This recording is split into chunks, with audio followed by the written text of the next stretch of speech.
Hello everyone, welcome back to the channel. I hope सभी अच्छे होंगे दोस्तों। और आज सारी चीज़ों को बहुत लेट हो गई।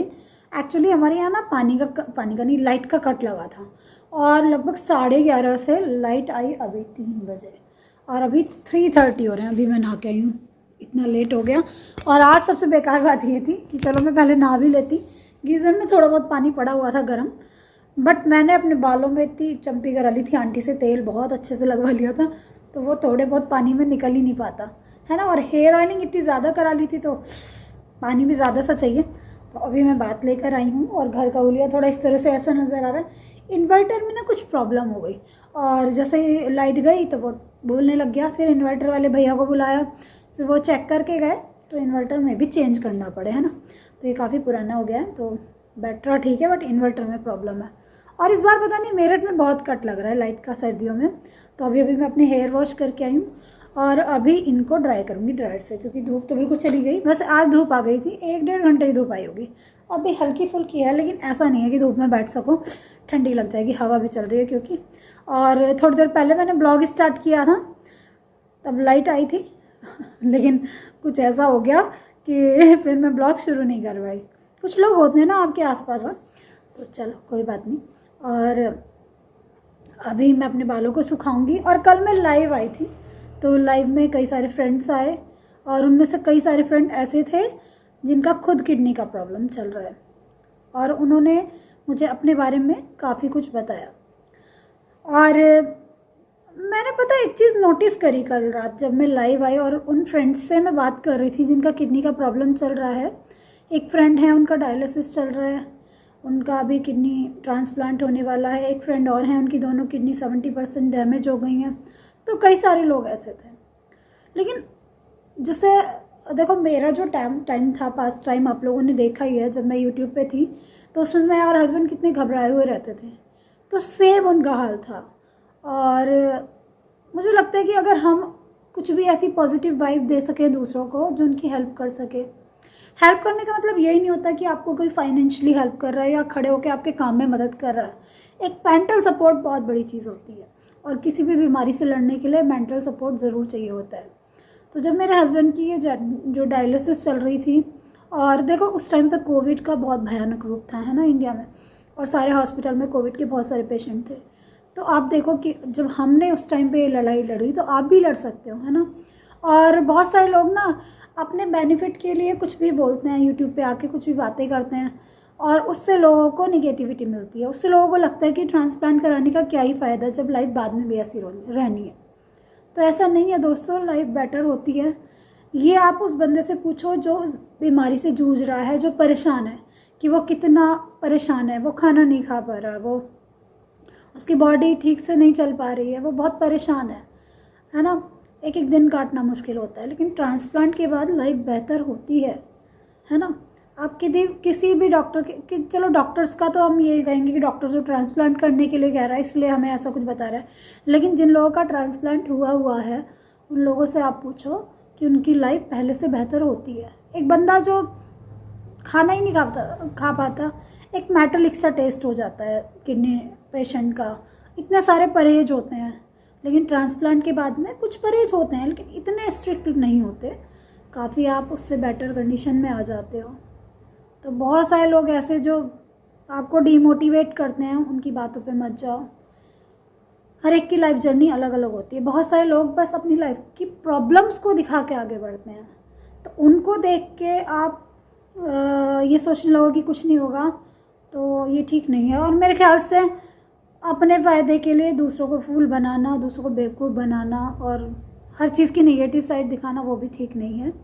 तो मैं आपसे यही कहूँगी कि आप जो भी मेरे फ्रेंड्स हैं जिनका प्रॉब्लम चल रहा है, आप अपना एक अच्छा डोनर आपको मिले और अपना ट्रांसप्लांट कराओ, आपकी लाइफ बेहतर हो। मैं भगवान जी से यही प्रार्थना करूँगी। और इस ब्लॉग को शुरू कर लेते हैं दोस्तों, है ना। और वो लोग बोल रहे थे कि आप लोग कुछ ना कुछ बताया करो किडनी के बारे में, तो ज़रूर मैं कोशिश करूँगी। और हस्बैंड की फाइलें भी अलट पलट करूँगी जिससे मुझे एकदम सटीक चीज़ें फिर से ध्यान आए जो मैं आपके साथ में शेयर करूँ, है ना। खाने पीने का मैं उनको कैसे रखती थी वो सारी चीज़ें। देखो खाने पीने का हम लोग अभी भी बहुत ध्यान रखते हैं, वो आपने देखा ही होगा। थोड़ा सा हम लोग इस चीज़ का भी बहुत ध्यान रखते हैं कि हम लोग थोड़ा सेपरेट से रहें, बहुत ज़्यादा भीड़ भड़ा के ना रहें। सर्दियों में कहीं जाना अवॉइड करते हैं, ज़्यादा गर्मी में अवॉइड करते हैं, थोड़ा घर पे ही रहते हैं और उस टाइप से अपनी चीज़ों को मैनेज करते हैं कि कोई इन्फेक्शन ना हो। और जैसे किसी को फीवर वगैरह कुछ आ रहा है उससे थोड़ा बच के रहना, खांसी जुकाम वाले पर्सन से, क्योंकि बॉडी की इम्यूनिटी कमज़ोर होती है, इन्फेक्शन जल्दी आ जाता है ना। तो चलिए पहले मैं अपने बालों को ड्रायर से सुखाती हूँ, नहीं तो मुझे हो जाएगा कोल्ड।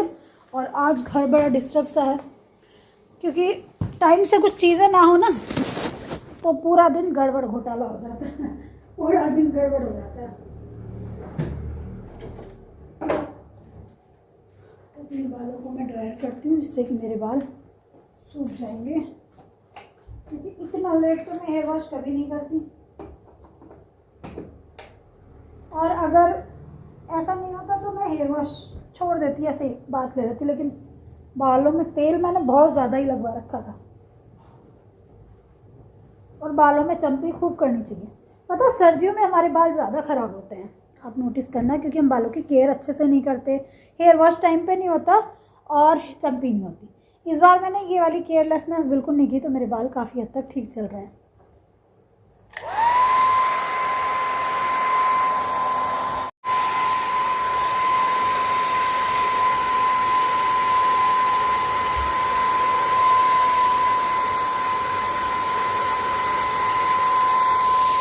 यहाँ पे मैं ले रही हूँ अपना फ्रेश। कभी चाय तो मुझे पीनी नहीं, चाय मैंने छोड़ ही दी है लगभग। कभी कभार बाई चांस कभी मन करता है, कभी एक आधी चाय हो जाती है, लेकिन वो भी अच्छी चीज़ नहीं है। चाय आपकी हेल्थ के लिए हमेशा ही ख़राब होती है। चाय के चक्कर में आप चीनी लेते हो और फिर चाय आपको एक जैसे लत लग जाती है ना, वैसे हो जाती है। 4 बजे तो फिर लगता है चाय की उड़क उठती कि चाय पी लो, सुबह उठते ही लगता है चाय पी लो। तो चाय से छुटकारा मिल गया मुझे।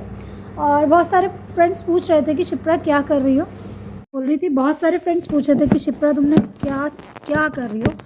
तो मैंने हर्ब लाइफ न्यूट्रिशन लिया हुआ है और उससे मुझे काफ़ी बेनिफिट है। मेरे जो हील पेन था लगभग ख़त्म है, बहुत मुझे आराम है। एक पैर में मेरा बिल्कुल ख़त्म है, एक पैर में भी है हील में। उसमें हील में जो पॉइंट होता है ना, जैसे हील है आपका, तो मुझे प्रॉब्लम ये था, मैं आपको दिखाती हूँ, ये हील का ये वाला हिस्सा है ना, तो यहाँ पे छूने से ही, दबाने से ही पैर में इतना दर्द होता था, तो नीचे रख के तो बिल्कुल जान ही निकल जाती थी। दूसरे पैर में मुझे ये वाले पार्ट में अभी छूने में दर्द होता है, अगर इसको कोई तेज़ से दबा दे या मैं ज़ोर से रख दूँ तो छूने में दर्द होता है, क्योंकि इसमें बहुत ज़्यादा एक्सट्रीम था। अभी मुझे लगभग 2 मंथ हो गए हैं न्यूट्रिशन लेते लेते। तो ये वाला पेन मेरा ऐसे चलने फिरने से, और ये मेरा बढ़ते बढ़ते घुटनों तक आ गया था, और घुटनों से लेके कभी कभी थाई तक भी आ जाता था। मुझे इतनी प्रॉब्लम हो रही थी, लेकिन अभी मुझे इससे रिलीफ है काफ़ी। तो थैंक यू सो मच कि मुझे, मेरे ब्रदर का, कि मुझे उन्होंने टाइम से ये न्यूट्रिशन सजेस्ट किया और मैं इसको ले रही हूँ अभी, और मुझे काफ़ी आराम है। और आप न्यूट्रिशन किस ऐसे ही नहीं ले सकते, अपने कोच की देख रेख में लेते हो। तो अगर कोई फ्रेंड ऐसा है जो काफ़ी प्रॉब्लम में है तो मुझे आप कमेंट कर सकते हो, मैं आपको रिकमेंड कर दूँगी, तो आप भी इसका बेनिफिट उठा सकते हो दोस्तों। और सच्ची में बॉडी में लगता है कि जान आई है रियली। और ऐसा मेरा ही नहीं, 2-4 लोग जिनसे भी मैं कनेक्ट हुई हूँ और जिन्होंने इसको यूज़ किया है वो सभी कहते हैं, तो इसका बेनिफिट अच्छा है। और हाँ, एसिडिटी का प्रॉब्लम मेरे को होता था इससे, जो ब्लड बढ़ाने वाली टैबलेट होती है आयरन की गोली, और कॉन्स्टिपेशन का प्रॉब्लम भी होता है उससे। तो मेरा अभी एसिडिटी बिल्कुल नहीं है, बिल्कुल भी नहीं, क्योंकि मैंने वो टैबलेट भी छोड़ दी और मुझे इससे काफ़ी बेनिफिट है। फ्रेंड्स, मैं हूँ अपनी किचन में और आजकल भूल जाती हूँ रेसिपी शूट करना। तो यहाँ पे मैं आंवले की एक रेसिपी बना रही थी, उसके लिए मैंने आंवले को, गैस तेज हो रही है, लग जाएगा। आंवले को पीसा है, आंवले को पहले बॉईल कर लिया, एक सीटी लगा ली और उसके बाद पीस लिया, है ना। और ये गुड़ के साथ में मैंने कढ़ाई में चढ़ा दिया है, थोड़ा गुड़ डाला, और ये आंवले की गटागट में बनानी, देखो इस तरह से मिक्सी में मैंने इनको पीस लिया है। और ये लगभग 1 kg आंवले थे, इसको मैंने पकने के लिए कढ़ाई में चढ़ा दिया है। इसको लगातार चलाते रहेंगे जिससे कि लगे,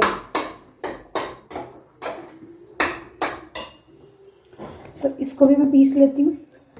सो फ्रेंड्स, ये हम सबको पता है कि सर्दियों में आंवला खाना कितना अच्छा होता है, लेकिन इतनी क्वांटिटी में आंवला नहीं खा सकते। रोज़ रोज़ आंवला खा के मन भर जाता है, और बच्चे तो बिल्कुल नहीं खाते आंवले की। आप सब्ज़ी बनाओ, अचार बनाओ, कहाँ खाते हैं बच्चे। लेकिन ये वाली जो रेसिपी है बच्चे बहुत टेस्ट से खाएंगे, आप लोग ज़रूर ट्राई करना। तो मैंने लगभग 1 kg आंवला लिया है और 1 kg आंवला में ½ kg गुड़ लग जाएगा, है ना, क्योंकि आंवला सूख के बहुत कम हो जाएगा जब हम इसको गरम करेंगे। तो आंवला और गुड़, पहले आंवले को 1 सीटी लगा के मैंने बॉईल किया, फिर उसको उसकी जो फाके हैं वो अलग कर ली और उसकी गिट्टक अलग निकाल दी। तो जो उसकी फाके थी वो मैंने मिक्सी जार में डाल के पीस ली और अभी कढ़ाई में चढ़ा दिया है। और अभी मेरा एक्सरसाइज टाइम भी होने वाला है, तो इसको मैं चढ़ा दूंगी सिम गैस पे और अपनी एक्सरसाइज कर रही हूँ। यहाँ चाउमीन कहाँ से मिली? कुटकुट की मम्मी ने बनाई थी, श्रीजा की फ्रेंड की मम्मी ने बनाई है, वहाँ से गई थी, आंटी ने इसको पैक करके दे दी। तो मैंने लगभग 20 मिनट तक एक्सरसाइज करी, उसके बाद में आ गई किचन में और बीच बीच में मैं इसको चलाती रही। तो ये इतना ड्राई हो गया और इसमें क्योंकि गुड़ है और आंवला ड्राई होने के बाद थोड़ा ब्लैक सा कलर लेता है, तो इस तरह का कलर हो गया। इसको हम अच्छे से चलाएंगे। इस टाइम पे इसको बिल्कुल नहीं छोड़ना, नहीं तो ये नीचे लग जाएगा। और इस टाइम चाहे तो आप इसमें 2 चम्मच देसी घी भी डाल सकते हैं, है ना। और इसको हम अच्छे से चलाते रहेंगे, पकाते रहेंगे। यहाँ पर मैं इसमें कुछ मसाले डालूँगी, बहुत लिमिटेड से मसाले डालूँगी। आप चाहें तो गरम मसाला वगैरह भी डाल सकते हैं। यहाँ पे मैंने काला नमक डाला है 1 चम्मच, आप टेस्ट करके देख लेना टेस्ट के अकॉर्डिंग। यहाँ पे ब्लैक पेपर यानी काली मिर्च का पाउडर, और अगर जिनको तीखा खाना है वो हल्की सी लाल मिर्च भी डाल सकते हैं। वैसे इसमें हल्की सी लाल मिर्च ठीक लगती है, थोड़ा तीखा चटपटा खट्टा मीठा टेस्ट इसका आता है। तो जो भी इंग्रेडिएंट डालते जा रहे हैं उनको साथ साथ में मिक्स करते जाएंगे और नीचे से बिल्कुल अच्छे से चलाते जाएंगे, जिससे कि ये लगेगा नहीं तो ये कढ़ाई में जल जाएगा। अभी मैं इसमें डालूँगी थोड़ी सी हींग और थोड़ी सी लाल मिर्च। तो बहुत थोड़ी सी लाल मिर्च, और लाल मिर्च का पाउडर भी मैं घर पे बना के रखती हूँ। वैसे लाल मिर्च आप लोग देखते हो मेरे घर पे नहीं खाते, लेकिन इस तरह की रेसिपीज़ में थोड़ा, क्योंकि हस्बैंड को तो ये ज़्यादा खानी नहीं है, एक आधी कभी टेस्ट के लिए कभी ले ली, तो क्योंकि इस तरह की चीज़ें उनके लिए ज़्यादा अच्छी नहीं है। ये तो बच्चों को खिलाने के पर्पज़ से मैं बना रही हूँ, है ना। और अगर हस्बैंड एक आधी खा भी लें तो इसमें नुकसान देने वाला ऐसा कुछ ज़्यादा है। और इसमें मैं थोड़ी सी हींग डाल रही हूँ, हींग डाइजेशन के लिए अच्छी होती है। और हींग का जो टेस्ट होता है ना, किसी भी जैसे गोलियाँ होती हैं ये चटपटी सी, तो उनमें अच्छा आता है। तो यहाँ पे हींग को भी डाल के मैंने मिक्स कर लिया है और इसको अभी मैं 5 से 7 मिनट इसको मैंने निकाल लिया है प्लेट में, और इसकी मैं छोटी छोटी सी गोलियाँ बनाऊंगी।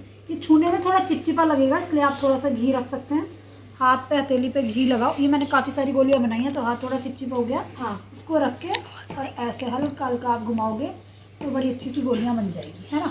हाँ, और ये देखो सक्षम खा रहा है इसको चटर पटर। अच्छा, और इसको हल्का सा मैंने शुगर पाउडर बना लिया, उसमें रोल करके हम इसको रखते जाएंगे। और ये इतनी अच्छी टेस्टी गटागट बनेंगी, जैसे आप मार्केट से गोली लाते हो ना आंवले वाली, उससे भी टेस्टी। बच्चे ना खा जाएंगे बिल्कुल। खाना खाने के बाद में आप इसको ले सकते हो, लेकिन इसका नाम गटागट है और रियली गटागट है। जब आपकी जीभ पे इसका टेस्ट लग जाता है ना, तो इसको गटागट खाते जाओगे। तो अभी मैं इसको पूरा बना लेती हूँ और फिर आपसे मिलती हूँ। सो फ्रेंड्स, ये हैं आंवले की गटागट जो मैंने बनाई थी, और ये बहुत टेस्टी होती है खाने में। जिनको खट्टी मीठी गोलियाँ खाने का, इमली की गोली वगैरह खाने का शौक़ है, उनके लिए बहुत टेस्टी चीज़ है। आप लोग ज़रूर ट्राई करना।